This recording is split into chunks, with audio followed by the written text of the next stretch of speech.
everyone. Welcome to the 8th episode of ISIP-ISAK Conversations on Faith and Society. Sa mga kasama namin ngayon, magandang gabi. Sa mga nasa ibang panig ng mundo, magandang umaga, magandang araw sa inyo.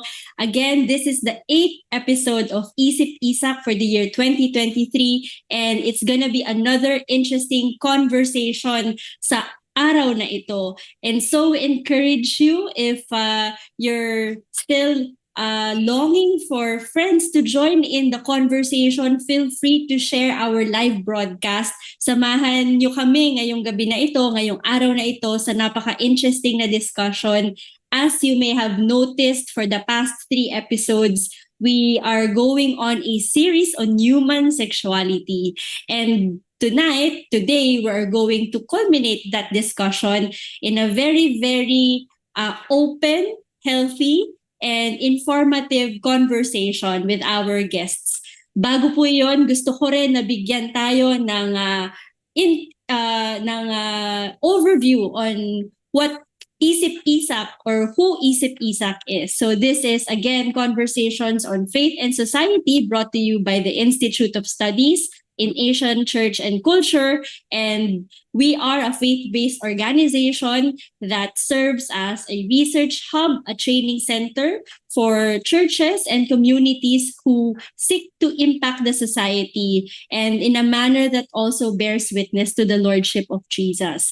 So we are welcoming everybody to join us in our conversations. I'm sure na sa pagsasama-sama natin, marami tayong magagawa at mako-contribute sa lipunan natin bilang mga miyembro ng society that we are all part of.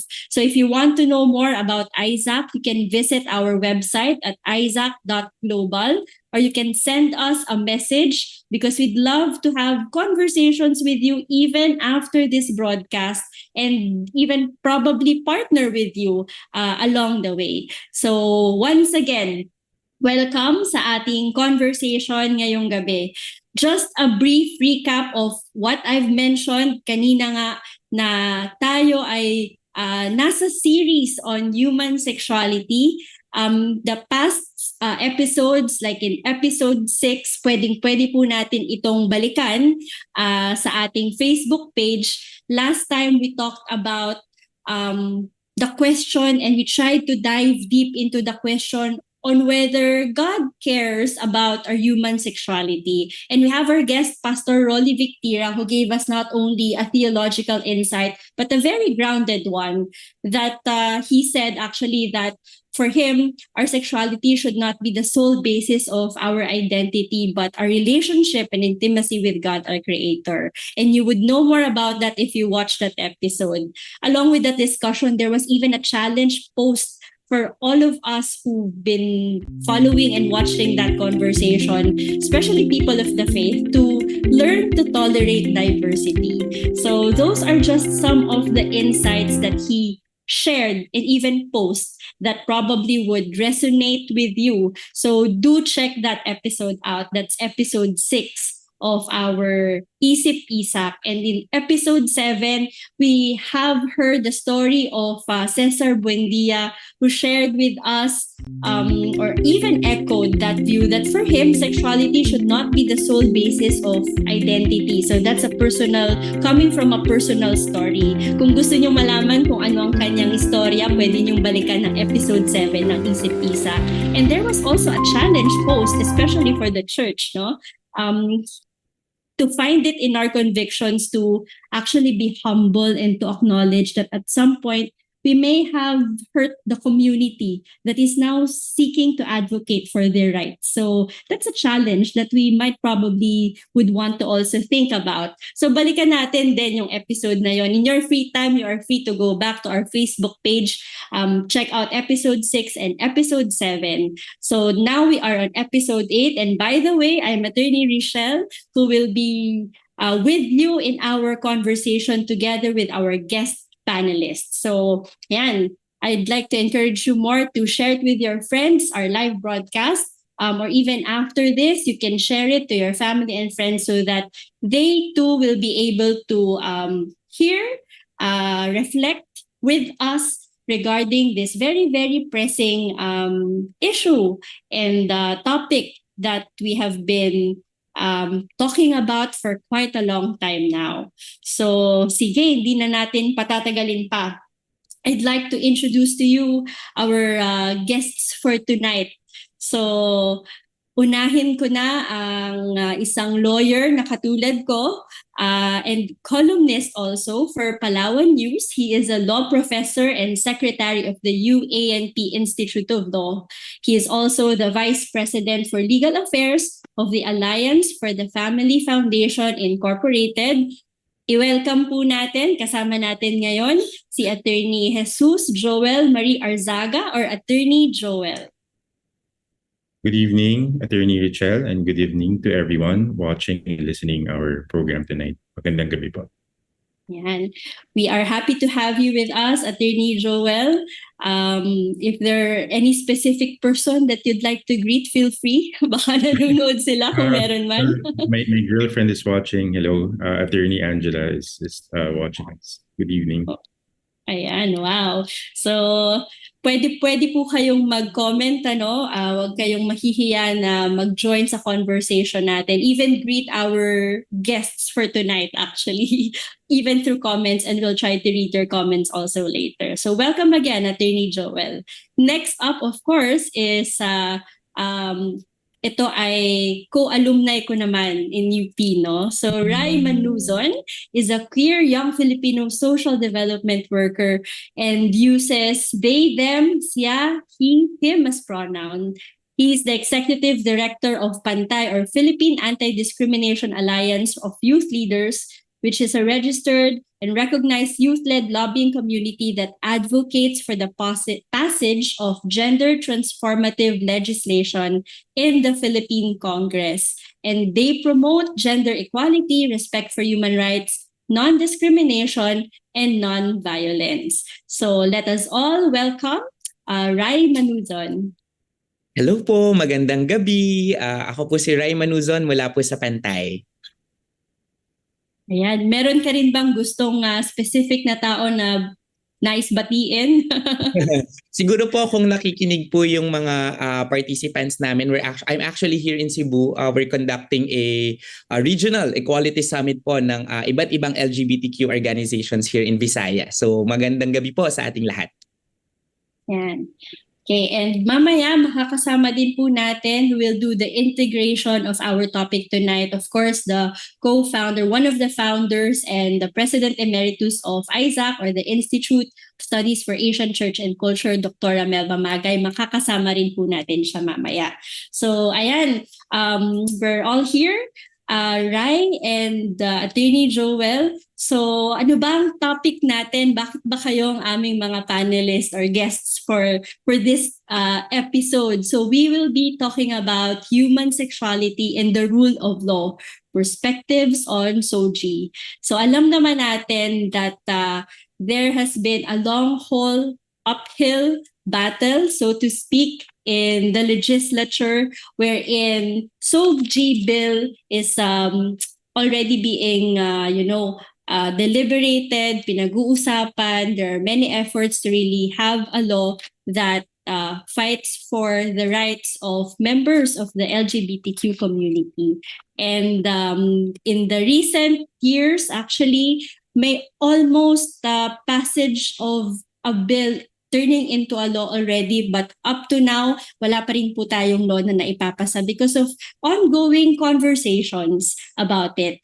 Tonight will not be a debate, no? So hindi ito debate, but like I've said, this will be an opportunity or a platform for all of us. Some of you may have their, very deep conviction or stance on this matter, but a lot of us may still be reflecting on it. So we have our guests, Rai and Attorney Joel, from different perspectives on SOGIE.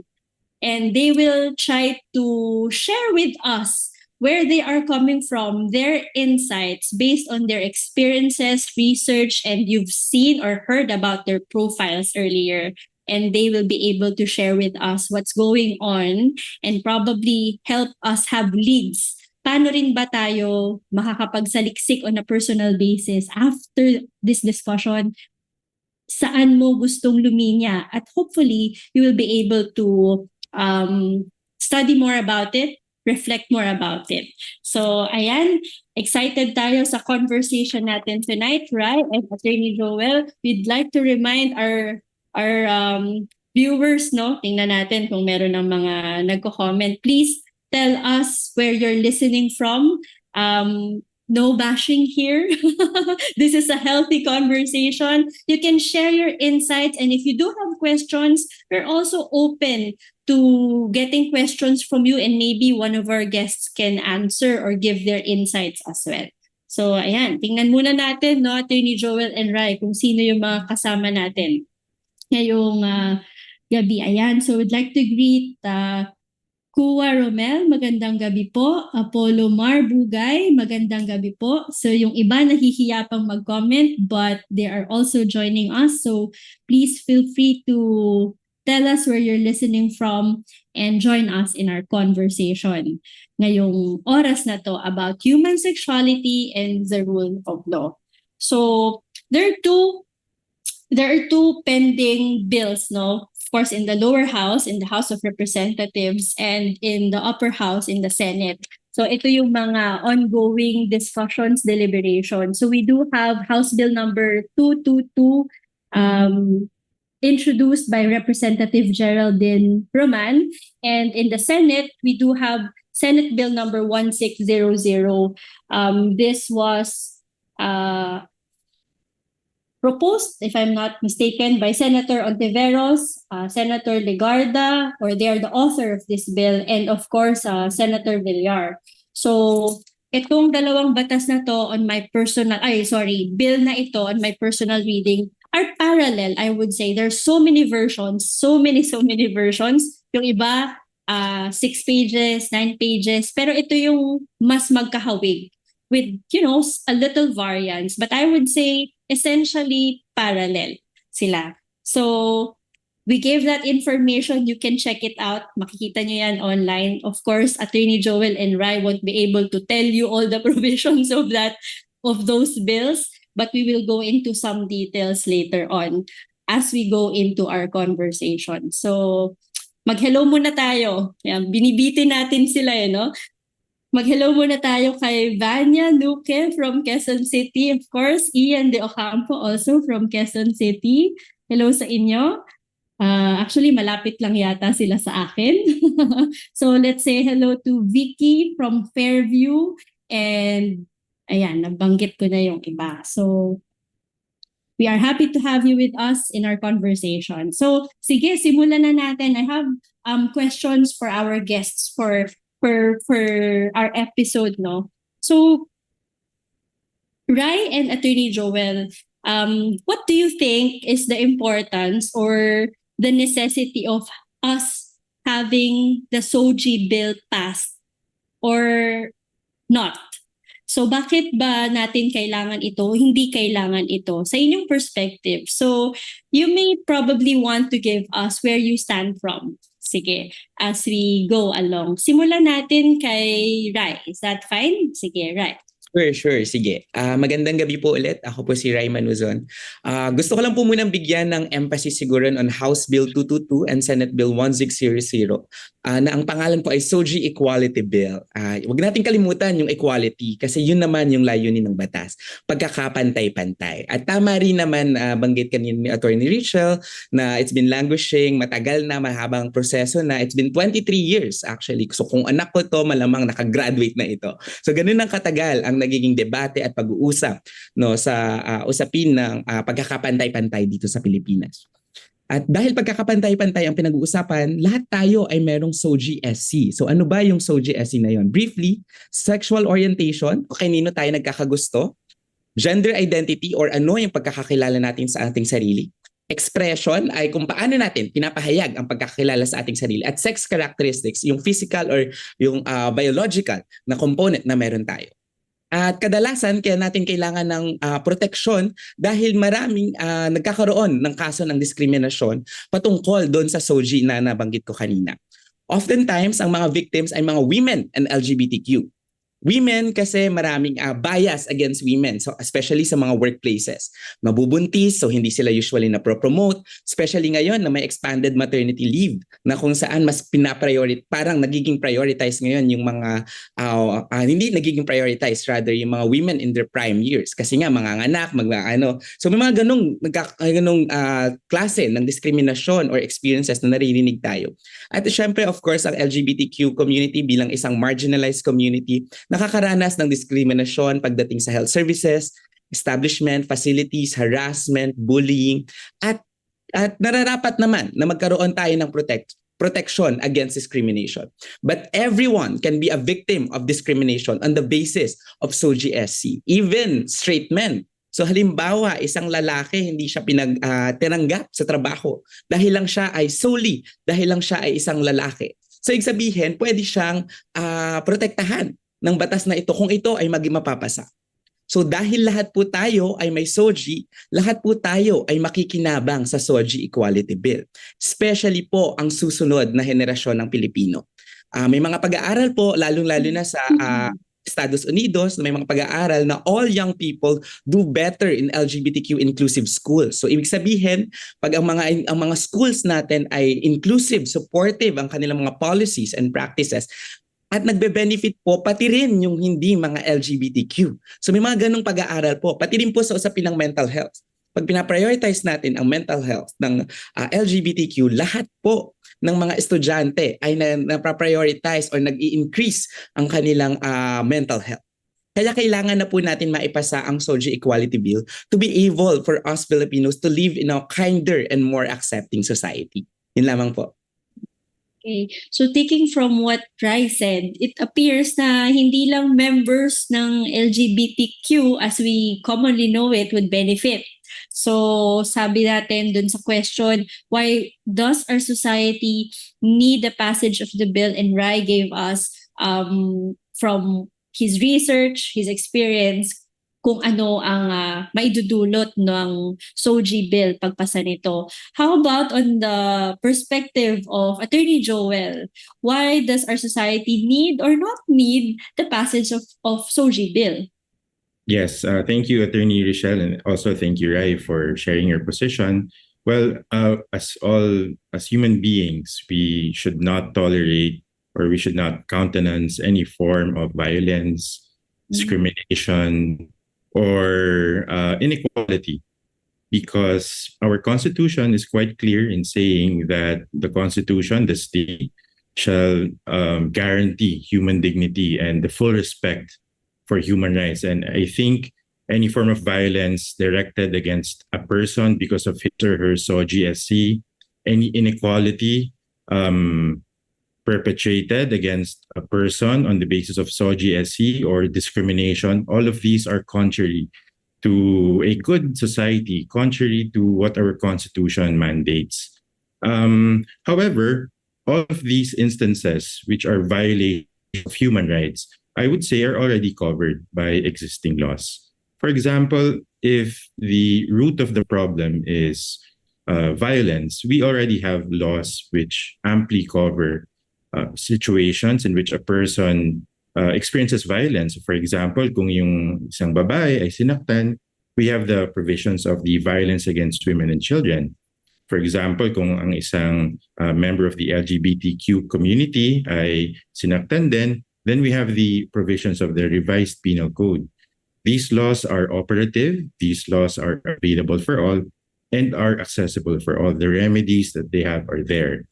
Next, in terms of discrimination being treated less favorably, if a person felt discriminated against, we have provisions of the Civil Code of the Philippines, which provide for damages. For example, denial of basic services because of some discriminatory aspect, then a person, there's nothing that prevents a person from seeking redress for such violation before the courts. So yes, we commiserate with those who have experienced forms of alleged violence, discrimination, and inequalities. These should not be present in any modern society. But when we look at the SOGIE bill, it is not just about addressing these forms of violence, inequalities, and discrimination. In the pursuit of the SOGIE bill in addressing these, it unwittingly infringes on the rights of other persons. For example, in the SOGIE bill's definition of discriminatory practices, it is quite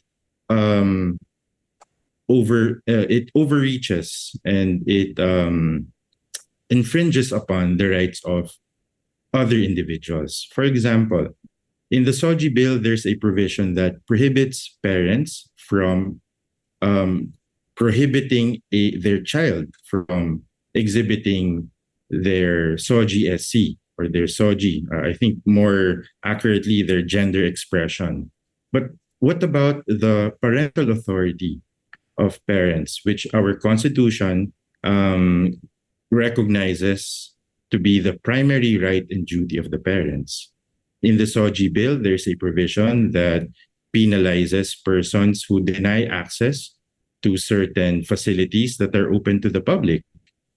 So what if there is a man who identifies as a woman who wants to enter, let's say, a dormitory or a breastfeeding room of that's reserved for women? In the SOGIE bill, a person who denies access to such person may face imprisonment or the payment of hefty fines. So there are many other discriminatory practices that perhaps we could talk about later on. But the SOGIE bill is quite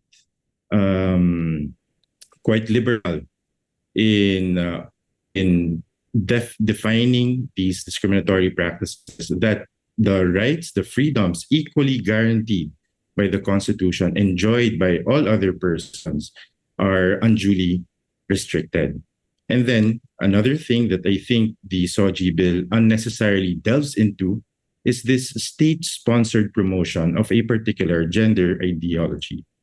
And that ideology is I think the idea that a person may freely choose his or her gender, and that such choice becomes binding on the state and must be accepted by all. Otherwise, persons who do not agree may face liability under the SOGIE bill. Another thing that I find quite objectionable with the SOGIE bill would be this state-mandated information and education campaign on gender sensitivity, which I think focuses on a particular view of gender. And this view of gender is not consistent with what we have known and held as true since time immemorial with regard to gender and human sexuality, that gender is ultimately dictated by one's biological makeup. So these are quite contentious issues that we feel should not be subject of legislation, because there it is, the idea of that it unduly infringes on, for example, the freedom of conscience, freedom of religion, and other rights, freedoms equally guaranteed in our Constitution.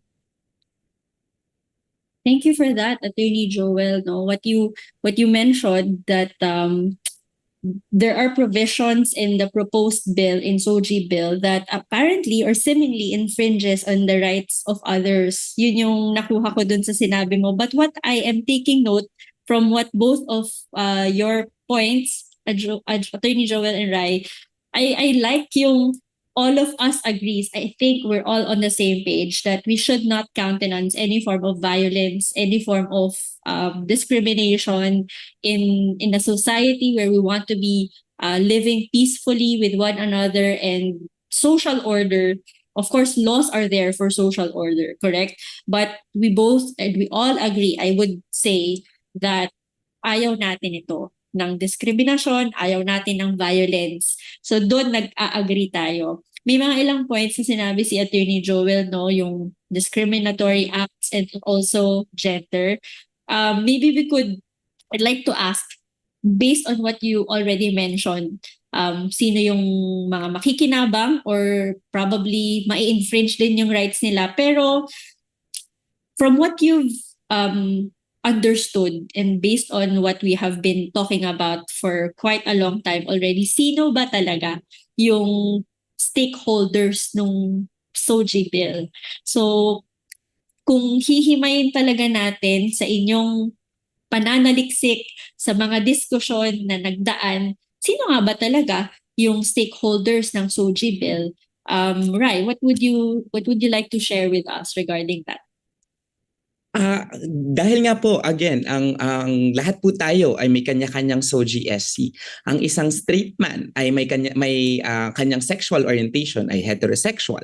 Ang kanyang identity ay man, di ba? So siya ay isang cisgender man na heterosexual. So siya ay meron ding SOGIE. So ibig sabihin dahil ang pinag-uusapan natin on SOGIE Equality Bill ay SOGIE ng bawat isa, so dapat lahat tayo ay maging stakeholder sa usapin ng SOGIE Equality Bill. Yeah, that's a very good point, no? Na lahat tayo, hindi naman sinabi na LGBT lang yung kasama, but in the title itself of the bill, it says SOGIE SC Equality Act. So those who have sexual orientation, gender identity, gender expression, sexual characteristics, and that makes sense. It makes making sense. I do have my own gender identity, so that's what is being clarified now. No, so sa mga kasama natin, maybe you can take note about that. But for you, Attorney Joel, or would you subscribe or also agree to that? Or maybe you can add something dun sa tanong na sino nga ba rin talaga ang stakeholders ng SOGIE bill? I think, Attorney Richel, as with all laws, all members of Philippine society are stakeholders. Because when a law is passed, it becomes applicable not just for a particular sector of society, but it becomes applicable for all persons. So we are stakeholders, all of us, in the sense that we will be bound by the provisions of the law. That we are, if passed into law, we are supposed to follow its provisions, and we could be liable under penal provisions that the law may have. Therefore, I think being stakeholders, all of us, we should also take into consideration the beliefs, the philosophies, the position of all persons with regard to matters as intimate as human sexuality. Because again, who will be affected by this law? It's not just a particular person, group of persons, but it will be all of Philippine society, not just Filipinos of today, but Filipinos, generations of Filipinos who are to come. I appreciate that clarification also, Attorney Joel. Ganda rin nun na lahat tayo ay maaapektuhan. If we will put it in a layman's term, we are all stakeholders of this. The more reason for us to be involved in how this bill is being legislated or discussed or deliberated. And so this really is an important topic na dapat talaga nakikialam tayo, nananaliksik tayo, at tayo rin ay nakikipag-usap. Even hindi lang dun sa mga kapareho na natin ng perspective, I would suppose, but even of the other perspective, so that we will know more where is our grounding on this. Thank you, Attorney Joel and Rai, for that. Kanina, si Attorney Joel, meron na siyang mga specific provisions na sinasite, no? Siyempre, Rai, abogado no? Ready sa mga provisions, but I'm sure ikaw din. But this leads to my next question. I'd like us to discuss or talk about yung kanina rin nabanggit ni Attorney Joel, yung naririnig natin madalas na argument na SOGIE bill is no longer necessary because like what Attorney Joel said, there are already laws that protect people of all genders against discrimination. So help us, Rai and Attorney Joel, to dive deeper, no? Ano ba yung kulang kung meron man sa mga batas natin? Siguro coming from Rai, he could explain or share with us kung ano ba yung mga kulang dun sa mga batas that's existing, na hindi lahat ay napoprotektahan against discrimination. And on the part of Attorney Joel later on, ano naman yung mga tingin mong concerns na yun nga, kanina rin na nabanggit mo na hindi naman na ito ina-address nung SOGIE bill o hindi na kailangan pang i-address. So let's start with Rai muna siguro, no? So what are lacking, you think, in our current laws? Sige, go ahead. Hey, so, siguro before I dive into it, no, magbigay lang ako ng ilang mga international laws na nag-govern ang sa atin dito sa buong mundo. So we have the Universal Declaration of Human Rights, yung all human beings are born free and equal in dignity and human rights according to the Article 1. Especially sa category ng human rights ay may equality and non-discrimination na nag-ensure na no one should be denied of their rights because of such factors, di ba? At meron din tayo on the Yogyakarta plus 10 principles na develop na nabuo noong 2007 and expound noong 2017. Ito yung application ng international human rights law pagdating sa usapin ng SOGIE SC. So in-expand na nila, before nga SOGIE lang yan, ngayon in-expand na nila on SOGIE SC. So itong mga balangkas na mga international provisions na ito, international laws na ito, ay nagiging balangkas din ng ibang mga Equality Act na sa iba't ibang bansa na naglalayong protektahan again ang mga tao based on discrimination. So nabanggit kanina yung issues sa pagdating sa mga sa mga parents, di ba? But we also need to recognize the rights of the child and their evolving capacities. Na evolving capacities, their ability to make a reasoned decision that will depend on the decision. Kumbaga, ang mga bata ay may evolving capacities, may ability to make a decision at ito ay para sa kanilang buhay, sa iba't ibang parte ng buhay ng isang bata. So yun, so maganda na kailangan nating ma-recognize yung evolving capacities of the child. Pangalawa ay doon sa usapin naman ng violation ng sa pagpasok doon sa maaaring gamitin na ang batas ng mga lalaki na nagpapanggap na babae na hindi naman pala sila totoong babae and identity at gagamitin lamang yun to conduct sexual harassment. Again, meron naman ng mga laws that will prohibit and penalize sexual harassment and such, but nakakalungkot na ang burden ngayon ay nandoon sa community ng LGBTQ na already marginalized, na kung saan, but ang perpetrator mo ay yung isang lalaki, straight man. Diba? Or kung isang lalaki na siya ang magpa-perpetrate dun sa babae. So nakakalungkot na ang burden ay nandun ngayon to prove such innocence, diba?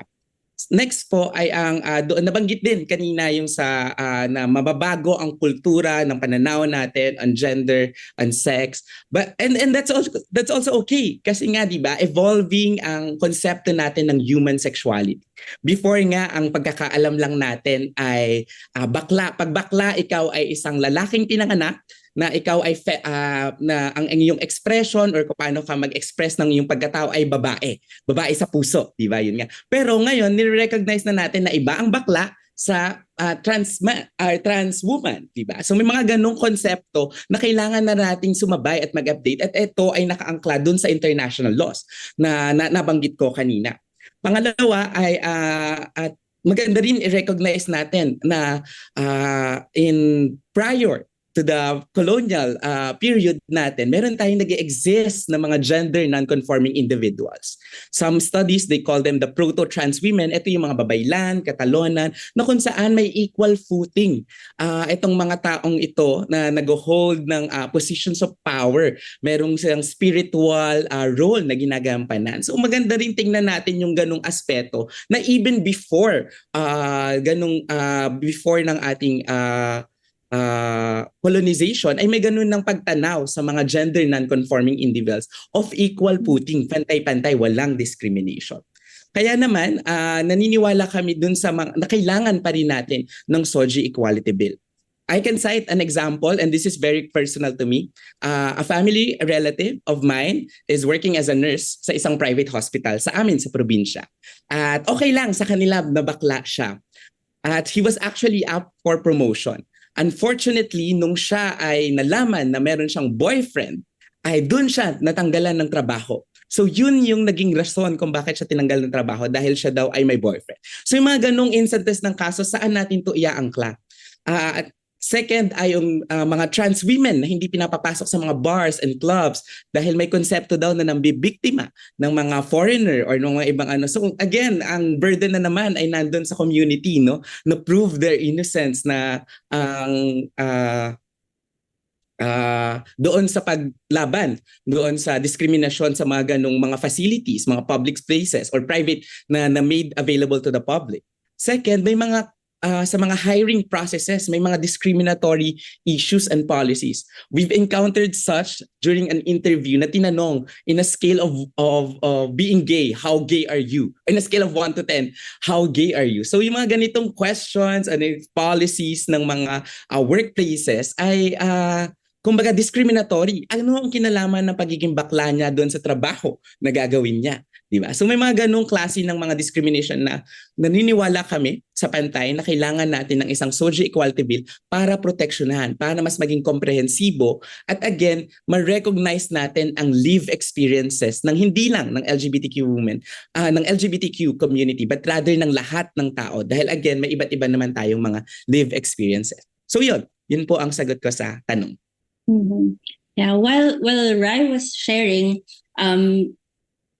I just have this analogy, no, para sa akin, parang yung analogy of there are evolving concepts, evolving expressions maybe, or even the lifestyle in the sense like in a technology. Sa technology, dati hindi naman natin alam paano gumamit ng Zoom, hindi naman natin alam paano gumamit ng maybe computers or AI, but it's happening, and as we go along, kailangan siyang, well, to some, to regulate, or kailangan ma-recognize na may mga ganong mga evolving concepts and ideas and expressions that has to be recognized and covered. So that has been what is on my mind when Rai was sharing. No? So yung mga instances that he mentioned that would call for the passage of SOGIE law sa panahon natin ngayon. Gusto ko lang sigurong puntahan yung batas, if that's okay, before I go to Attorney Joel. Meron kasing mga definitions, no, sa batas natin. And kanina ko pa naririnig yung marginalization.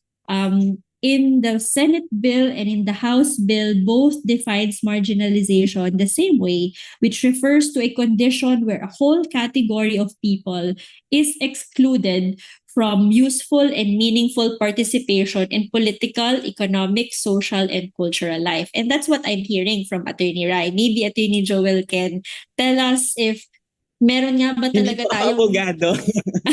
yung Rai lang po, mga Rai. sinishare mo. Ay, sorry, Rai. Rai lang, sorry, Rai. So, maybe yung mga sinishare ni Rai kanina, doon pumapasok sa definition of marginalization. So, before I go to Attorney Joel, so okay lang yan, Rai, kung tawagin kitang attorney, baka naman malay mo, di ba? But kidding aside, let me just go to some comments, no? These are just comments before I go to Attorney Joel. So, merong mga ilang nag-express lang din ng kanilang mga sentiments. Again, these are personal opinions of people. So, ito kasi, maybe we can also address this later on. Sabi ni Leonil, sabi niya, SOGIE bill assumes everyone already recognizes the branding of LGBTQ+ as a new category of people. So, along with what we've been talking about, so there are evolving expressions. Sabi niya, if I may continue, when it simply describes lifestyle, he opined that this is a bridge too far. You can join and affiliate yourself with a group of people of common preference in a way of life, but giving new laws to protect their lifestyle is an abuse and overreach. So that's one comment that we got from our viewers. So thank you for sharing your comment. So we are open to discuss here in a healthy way. So please feel free to share your insights also. And probably our guests, Rai and Attorney Joel, can provide further insights on our sentiments. So, Attorney Joel, let me go to you now. Bukod dun sa mga nabanggit mo kanina, or you may emphasize on those, what do you think are concerns that the SOGIE bill aim to address that are already covered, no, already covered in existing laws? Or would you subscribe perhaps to what Rai was saying kanina na merong hindi covered, may mga lived experiences na hindi makakapasok as lawyers, di ba? Parang minsan iniisip natin, ano nga bang pwede kong gamiting provision of law to safeguard the right of this client? So what do you think, Attorney Joel? Yes. Well, if ever there are insufficiencies or inadequacies in laws, for example, in labor laws or perhaps in insurance laws, then we could always amend those laws to perhaps accommodate persons with peculiar situations. And with that, I think we will be able to address the particular circumstances and situations of all persons without having to introduce the SOGIE bill, which again does not only intend to curb violations of human rights, violence, discrimination, inequalities, but really, if we scrutinize the law, it ventures into the promotion of a particular gender ideology. The thing is, yes, certain terminologies may evolve. In fact, I think before it was just gay and then LGBT, LGBTQ, LGBTQIA, so on and so forth. Well, these terminologies may evolve and may have more categories as the years come. I think the truth about the human person remains the same, and the truth about human sexuality remains the same. Since biology, the biological truth about a man and a woman, these things are immutable. That there are only two gametes, sperm and the egg. That there are only a certain number of chromosomes, so on and so forth, and all of these are rooted in biology. So, for example, they say that if a person dies, 1,000 years from now, they're able to unearth his remains. That person will be identified either as a male or a female without reference to their gender identity. So what does it tell us? It tells us that human sexuality, the truth about the human person remains the same, timeless and universal. And you see that that objective difference between a man and a woman is what should be the subject of laws. You see, sometimes we forget that, yes, we advocate for equality, we advocate for SOGIE rights. We sometimes forget that the SOGIE bill is, after all, a penal law, meaning persons can be deprived of their liberty, of their property, for violations of the SOGIE law, SOGIE bill. The thing is, it's difficult for a person to follow the provisions of the law if it is hinged on an ideology which subscribes to the notion that gender is fluid.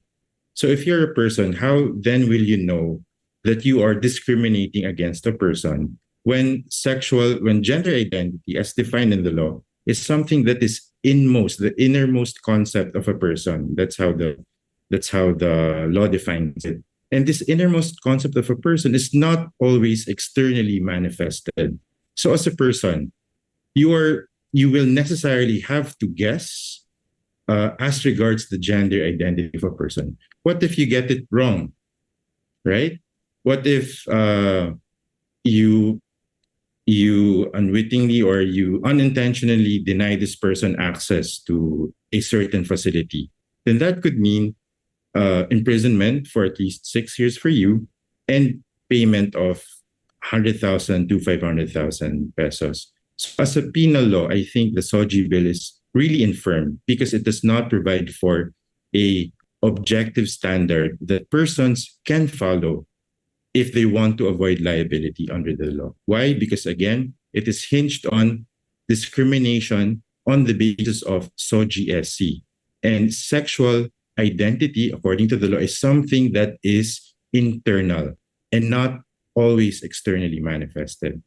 When we go through the definition of terms of the law, we see there defined discrimination, which is any act of exclusion, restriction, distinction on the basis of sex, sex and sexual characteristics. It means that if you discriminate against a person on the basis of his or her biological makeup, then you are committing a crime of discrimination under the SOGIE law. So will this now have the effect of blurring the biological difference between a man and a woman, which, again, since time immemorial, has been in existence. That we know that they're objective, immutable, and bona fide distinctions between a man and a woman. So it will create problems with regard to other laws. So, for example, the Magna Carta for women, which is supposed to be a legislation for women, can a man who identifies as a woman now apply for the benefits under the Magna Carta law? For example, the effect of the SOGIE bill on academic freedom. Let's say there's an all-girls or all-boys school. Can a boy who identifies as a girl now apply for admission in a all-girls school? Now, let's say a seminary. Can a boy who identifies can a girl who identifies as a boy apply for admission in a seminary?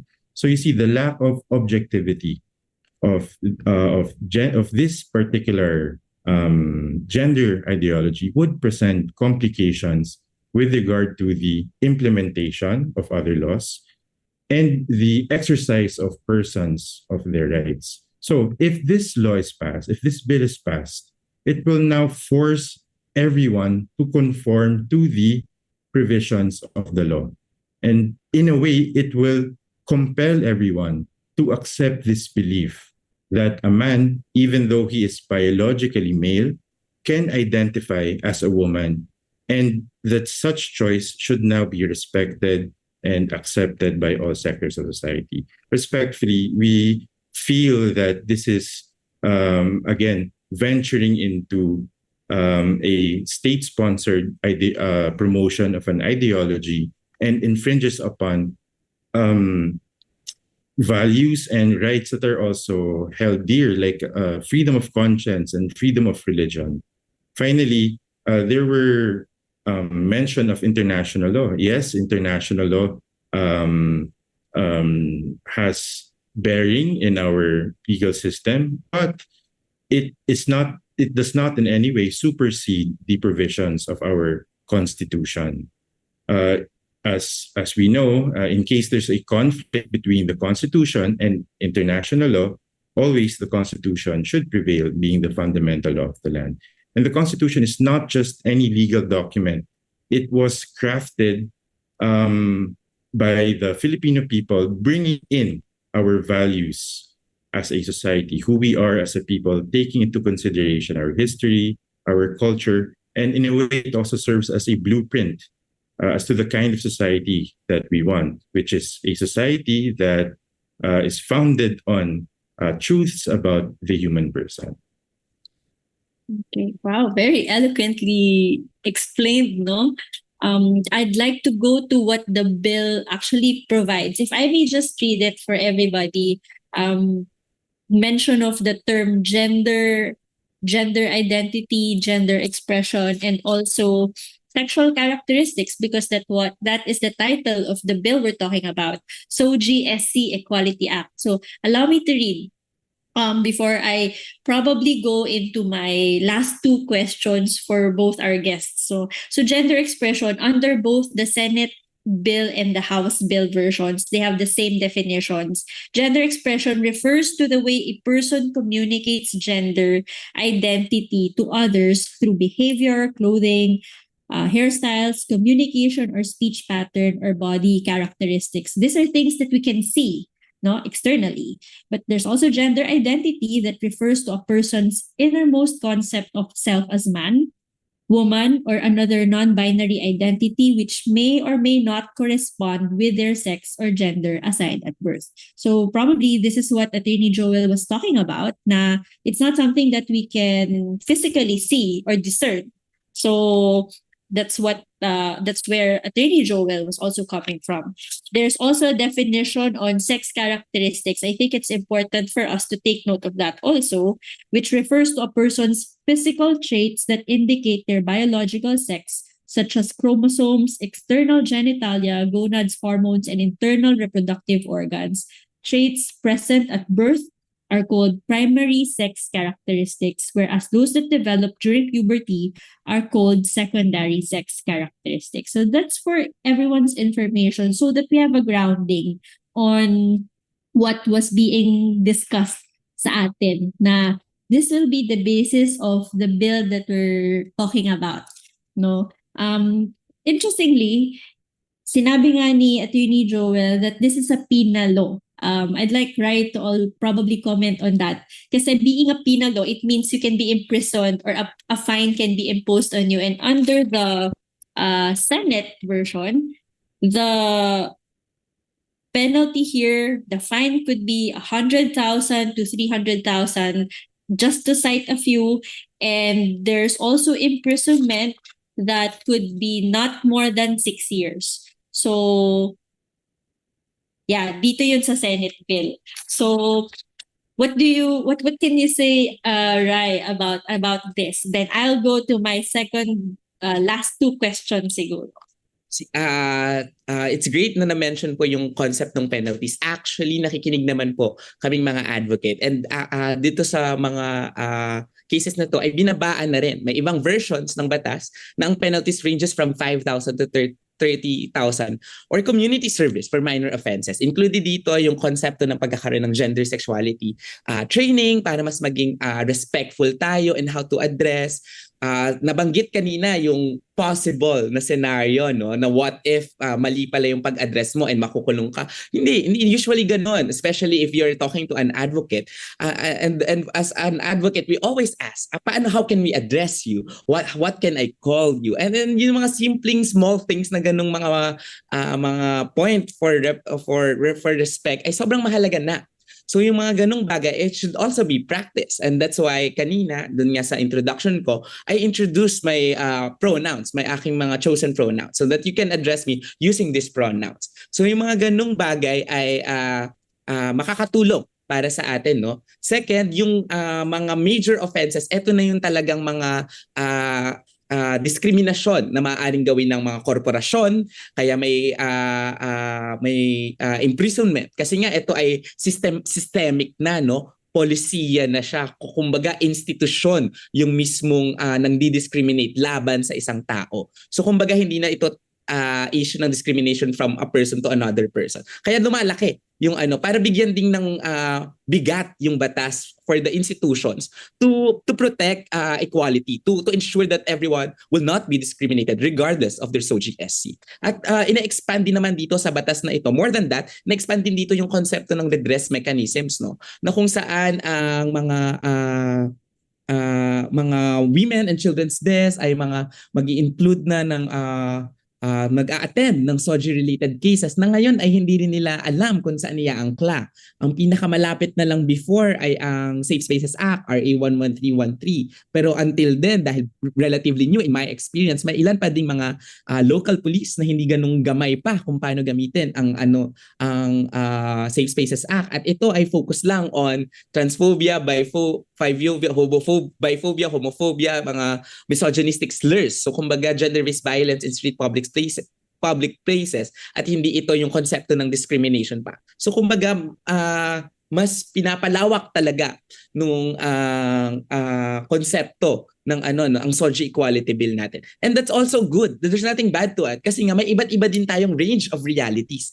Actually, ang sex ngayon ay may mga argument na, may mga discussions ngayon na ang sex can also be a spectrum. Hindi lang siya between male and female. May konsepto na ng maleness and femaleness na ang pagkalalaki ko, kung ako dahil nga pinanganak akong lalaki, ang pagkalalaki ko ay maaring iba sa pagkalalaki ni Attorney Joel, no? So kumbaga may mga ganong differences na mahalaga din nire-recognize natin. Kaya nga sa konsepto ng sex characteristics, may primary at secondary sex characteristics ka na maaaring mag-iba din. Kaya nga may konsepto ng intersex din ngayon.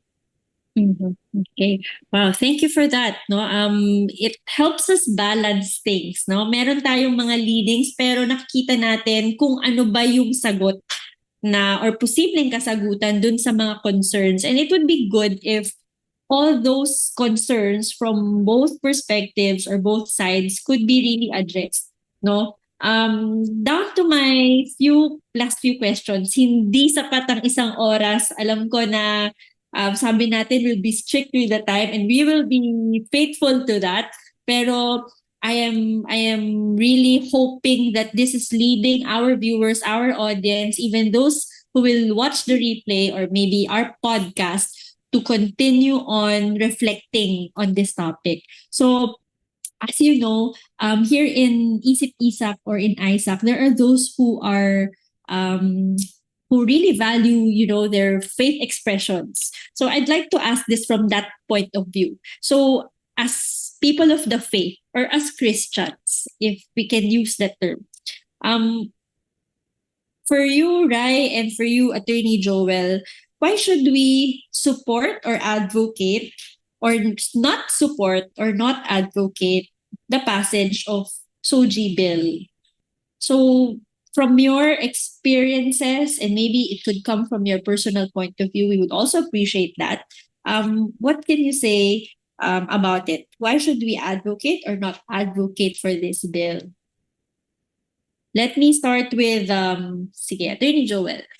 Yes, thank you, Attorney Rochelle. And it's been a fun discussion, and I learned a lot also from Ryan, also from the exchange. Well, as Christians, I'm no priest, I'm no pastor, but I know that as Christians, we have an obligation to the truth, to subscribe to the truth and to advocate for the truth. In this particular topic, we are after protecting the truth about the human person, particularly the truth about human sexuality.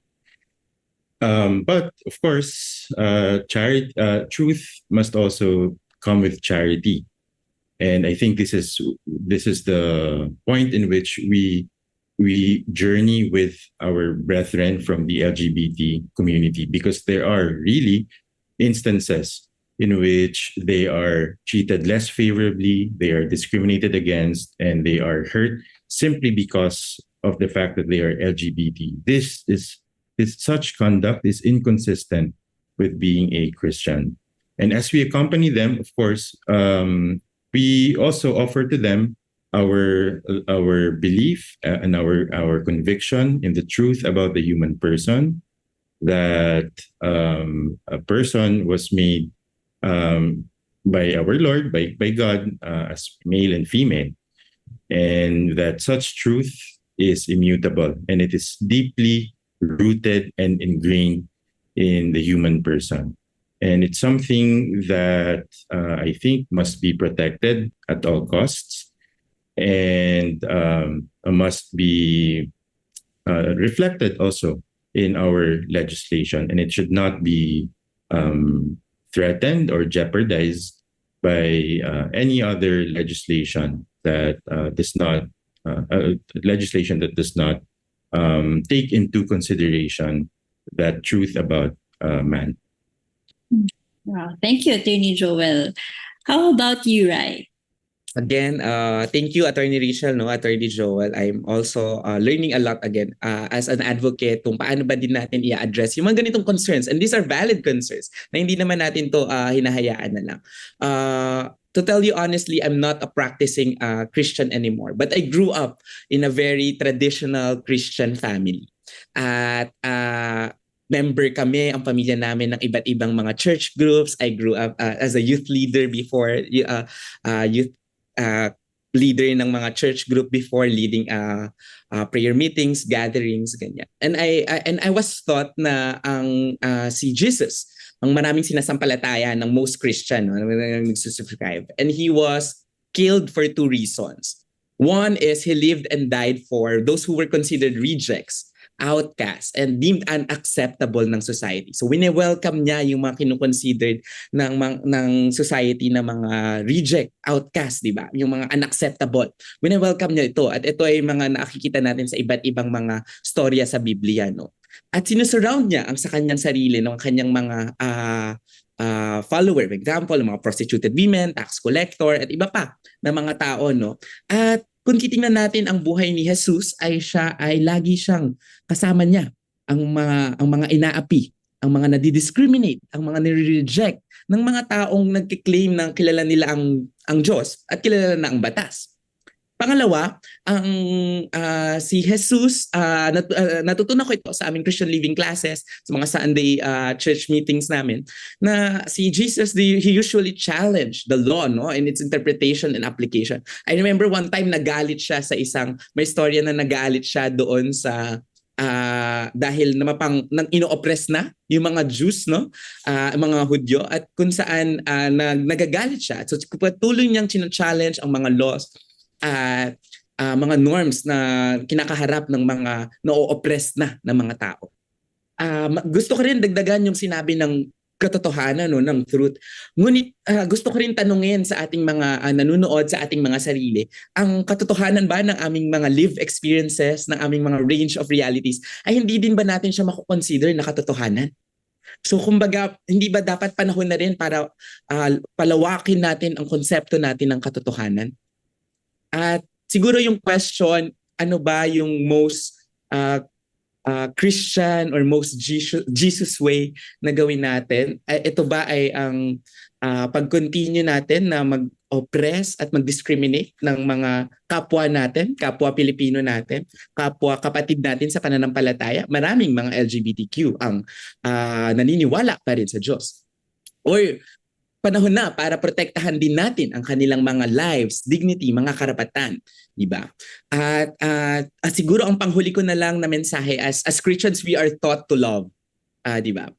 Love one another as I have loved you. And supporting the SOGIE Equality Bill can be the most loving and Jesus thing that we can do as His follower. Yun lamang po, maraming salamat. Thank you, Rai. I'd really want to interestingly say this. Attorney Joel's full name is Jesus, diba? Attorney Jesus Joel Arzaga. But I think ang ganda ng parehong sinabi ninyo, worth considering.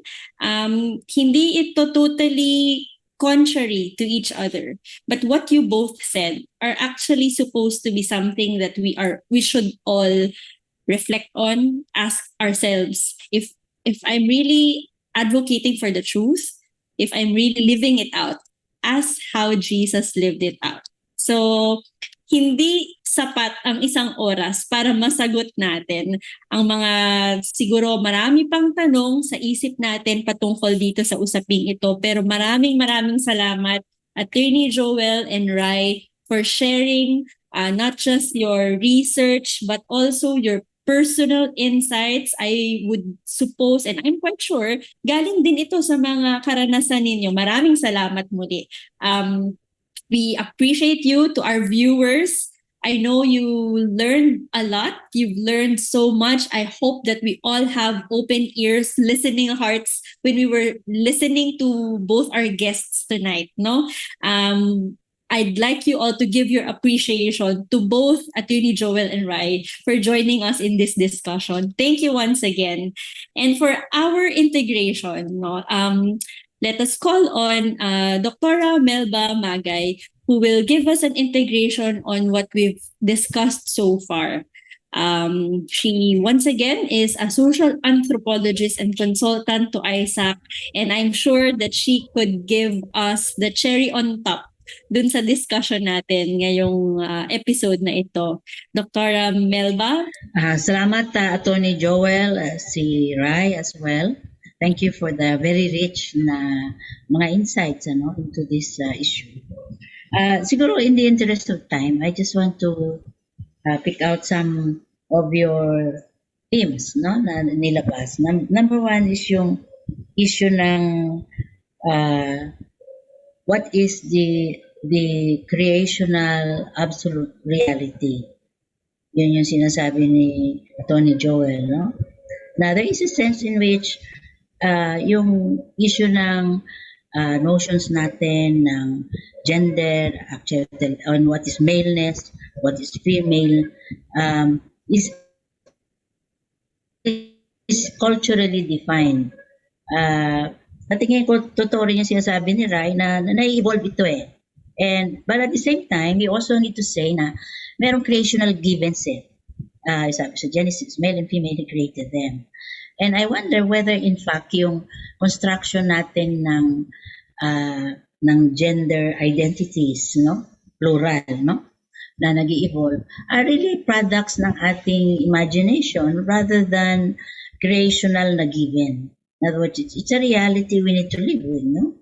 I remember yung aking isang pinsan na mahal ko siya, pero yun na nga, gay siya. And sabi niya sa akin, ayoko na ng lifestyle na meron akong boyfriend, etc. Sabi ko, ang mabuti naman, bakit? Sabi ko, what made you change? Sabi niya, I realized, kahit anong gawin ko, no? Hindi ako magkakaanak. Tapos umiyak daw siya when he realized that. I think yun yung issue ng creational reality na we have to deal with. At the same time, meron din social reality. Meron din cultural, no? Yung sinasabi ni Rai na nag-evolve. And it is true. And I think it's good to know na meron tayong certain absolutes na yung mga faith-based communities would like to hang on to, na ayaw nila na ma-erode, no, because of certain laws. I think yun ang concern ng mga faith-based communities which are represented ni Joel, na merong issues doon na nakapaloob sa bill na baka nga overreach. Siguro dapat pag-isipan natin yun dahil yung issue ng overreaching, maybe yun yung issue na ni Jesus at saka yung mga Pharisees eh. Kasi yung mga Pharisees, ang ginawa nila, in-amplify nila yung Ten Commandments, halimbawa. Bawa yung Sabbath. At ang dami-dami lang, more than 600 amplifications, detailed amplifications of the law. Kaya ang sabi ni Jesus, ang mangyayari dyan, na masyado lang technical in such a way na we lose the substance of the law. No? Yung hindi mo pwedeng i-fish out yung man with the withered hand, tulungan dahil Sabbath. Samantalang sabi niya, bakit yung inyong mga sheep when it falls into a hole, no? Siyempre, kukunin mo even if it qualifies technically as working in a Sabbath. So yun ang I think yung slippery slope sa SOGIE bill na may mga cultural implications that can, ano yung language ni Joel, infringe, no? On the right of certain communities na yung lalo na yung mga faith-based, yung mga Muslim, halimbawa, o yung mga Christians who will preach about yung Bible and say na this is not countenance, yung homosexual practice.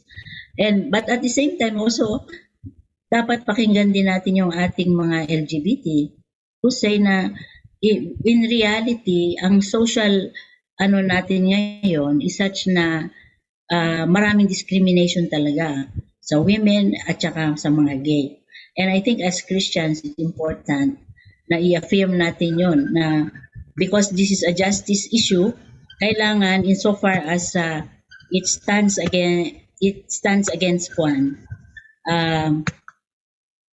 against discrimination, we should affirm yung SOGIE bill. Kaya lang siguro masinop doon sa ano yung talagang dapat nating i-reject at ano yung ating dapat i-affirm. As a justice issue, certainly as Christians, we should go for SOGIE bill doon sa mga issues ng discrimination. Pero yung issue ng sinasabi ni Joel, in what way this has become a state-sponsored ideology, no? For certain cultural patterns of behavior na nag-i-evolve. Siguro malaking issue rin yon, and I think yun ang slippery slope na talagang area of contention from the faith-based communities.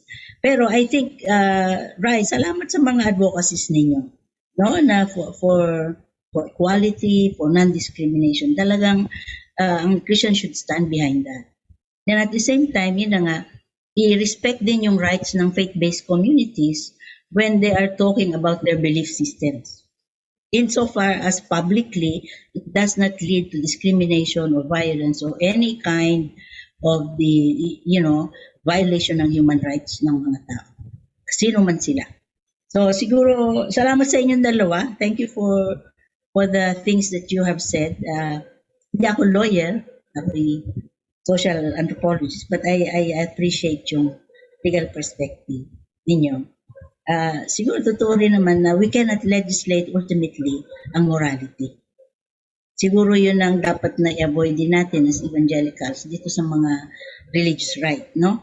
Sa Amerika halimbawa, you cannot use the law to legislate morality. Sabi nga ni Pablo, we commend ourselves to the conscience of God. We do not use the coercive powers of the law either for or against, no? We do not use that when we're talking about social reality and yung what scripture has to say to us as moral people, no? So yun lamang po. Salamat sa inyong dalawa. And salamat kay Richelle, no, for moderating us together tonight. Salamat po sa inyo. And the Lord bless you. Thank you so much, Dr. Melba. Like I said, the cherry on top. Pero hindi pa tapos ang panahon para tayo ay mas makipag-usap sa bawat isa.